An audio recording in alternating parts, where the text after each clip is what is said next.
Çocuklarda öksürük başlamışsa ne yapmalıyım? Doğal ama güvenli karışımlar, doğru yaşa dikkat edilirse oldukça işe yarar. Önemli not, 1 yaş altına bal yasak. 2-4 yaş arası çok az miktar, 5 yaş ve üzeri için tarifler uygundur. 4 yaş üstü için en basit yöntem, 1 tatlı kaşığı bal, 1 çay bardağı ılık su.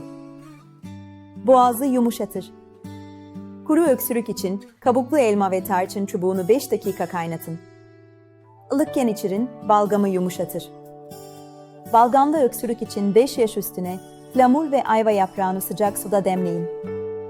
Günde yarım bardak yeterli. Boğaz tahrişi için bal, limon ve ılık su karışımı tahrişi yatıştırır.